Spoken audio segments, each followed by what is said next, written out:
Bom, falando um pouquinho de como engajar, né, como ter essa comunidade, esse consumidor perto. Bom, já falei aqui algumas coisas em relação a marketing, comunicação, mas é sempre importante a gente lembrar, pontos importantes para a gente lembrar. É uma comunidade de fato muito engajada quando se sente acolhida, né? Na verdade é engajada até quando não se sente acolhida, mas aí é bom que você não queira esse tipo de engajamento, porque é um engajamento negativo, né? Ela vai dizer para as pessoas, não vá nesse lugar, não vá para esse destino, que você não vai ser bem acolhido. Mas, de uma forma geral, é uma comunidade bem engajada. E até por isso, muito ligada a, como eu também já falei, a pessoas ou veículos de comunicação especializados, né? Porque, de uma maneira geral, elas se sentem mais confortáveis em saber que são pessoas que, de fato, estão acostumadas a falar sobre o assunto e aí falam. Mas, de uma forma geral, esse engajamento ele surge muito de quando cria você se torna parte da comunidade, né? E isso é muito engraçado porque as pessoas falam assim: ah, mas eu não sou LGBT, como é que eu vou fazer parte da comunidade, né? É, A gente tem os aliados, né? Que fazem de alguma maneira parte da. A gente precisa dos aliados. Apesar de estatisticamente não fazerem parte da comunidade LGBTQIA+, eles até saíram da letrinha por uma questão estatística, porque aí vou até me entregar a minha idade, mas eu sou da época do GLS ainda. E o S era de simpatizante, que é um termo que a gente até nem usa, a gente usa hoje o termo aliado. Mas eles são importantes, né? E quando eu falo de engajar e estar e fazer parte da comunidade, é lembrar que você não precisa ser LGBTQIA+, para você apoiar a comunidade.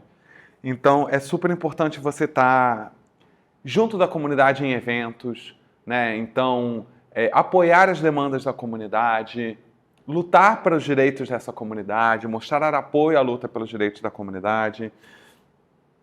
Se você é uma empresa, garantir, não só empregar pessoas LGBTQIA+, mas garantir progressão de carreira, isso é um erro muito comum. Se a gente pegar estatisticamente, e aí tem vários exemplos, eu particularmente, como sou consultor de diversidade e inclusão, eu faço muito censo dentro de empresas, e às vezes, até estatisticamente, tem bastante pessoas LGBTQIA+, trabalhando na empresa. E aí quando você vai entregar o censo, se você não faz um censo aprofundado, você comete muitas vezes esse erro, porque aí você olha estatisticamente só, quantas pessoas LGBTQIA+ trabalham, chega ali em 20, 30%, tá bom, é o que se calcula que seja o percentual da população hoje, né, mundial, então representativamente você está bem.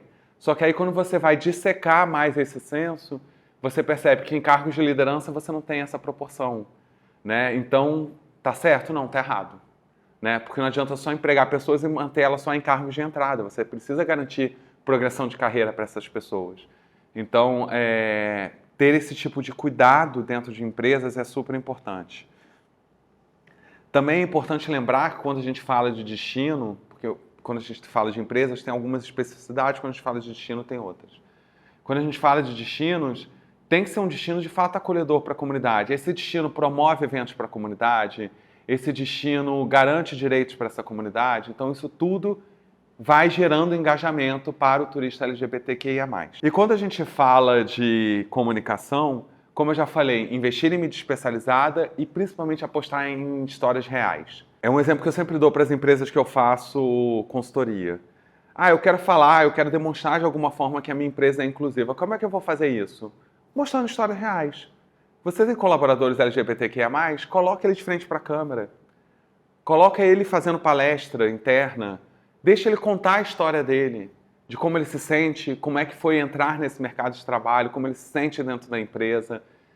Se você quer vender um produto, se você quer vender um destino, chame pessoas que consumiram já aquele produto, que já foram para aquele destino e peça para ela contar como é que foi a experiência dela. Isso aproxima quem está do outro lado, né? Faz com que a pessoa entenda e ela se sinta quase, mesmo que ela não conheça quem está falando, é como se ela estivesse conversando com alguém que ela conhece. Porque ela está vendo uma pessoa real contando a história, fica menos plastificado, né? De novo eu vou entrar na questão do pinkwashing, mas quando a gente vê aquela propaganda super bonita, super bem feita, super produzida, claro que ela é importante, porque visualmente ela vende. Mas se não for uma história real por trás, se for uma história muito plastificada, a pessoa vai sempre ficar com o pé atrás. Será que de fato aquilo é verdade ou eles só estão fazendo um vídeo bonitinho para me conquistar como consumidor e para me levar para ser consumidor. Então, assim, o vídeo, óbvio que ele tem que ser bonito, é óbvio que ele tem que ser bem produzido, porque você está vendendo um produto, né? E o destino é um produto. Mas aposte em histórias reais. Aí tem alguns exemplos que podem acontecer. A gente está na era dos influenciadores, então aposte em influenciadores, porque isso já aproxima muito o público.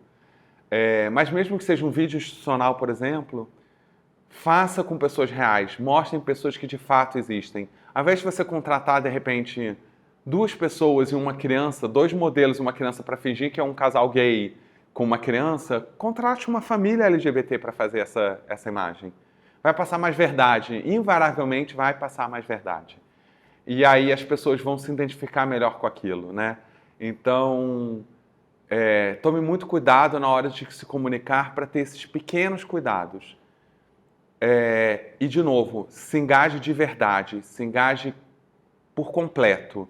Não faça só o vídeo institucional, não faça só um produto para essa comunidade. Faça muito mais.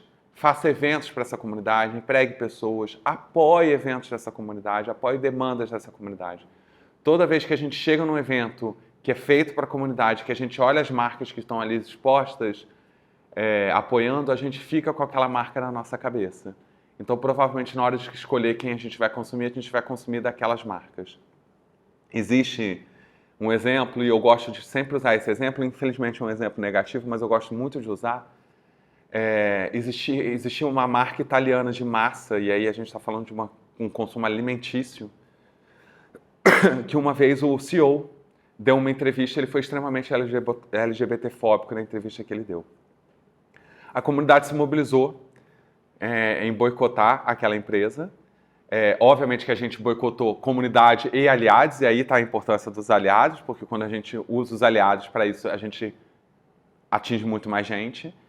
E efetivamente a marca sentiu no bolso. E quando ela sentiu no bolso, o CEO foi demitido. E aí o CEO novo que entrou não só entrou, mas ele teve que reestruturar toda a empresa. Então ele teve que fazer um trabalho de diversidade e inclusão dentro daquela empresa para que ele de fato reconquistasse esses consumidores. Hoje é um dos maiores cases essa empresa de diversidade e inclusão, ou seja, de um problema virou uma solução. Mas é importante a gente entender, e por que eu estou querendo falar isso? Porque engajamento tem muito a ver com isso. Às vezes, eu estou levando para um caso extremo, que uma pessoa teve uma atitude LGBT-fóbica. Mas às vezes, quando a gente olha para quem está ali à frente daquele negócio, e a gente percebe que aquela pessoa de fato não é engajada com a comunidade, a gente não vai consumir. A gente não vai procurar aquele produto, a gente vai procurar o concorrente. Seja um produto concorrente, seja um destino concorrente. A gente vai para esse, a gente vai para o que de fato engaja. Então, assim, a minha maior dica de como conquistar esse consumidor é engaje, vá atrás dele, vá para o evento, converse com pessoas LGBTQ+, traga elas para perto, empregue essas pessoas. É através desse convívio que você vai descobrir a melhor maneira de acolher, se comunicar e conviver com as pessoas LGBTQIA+.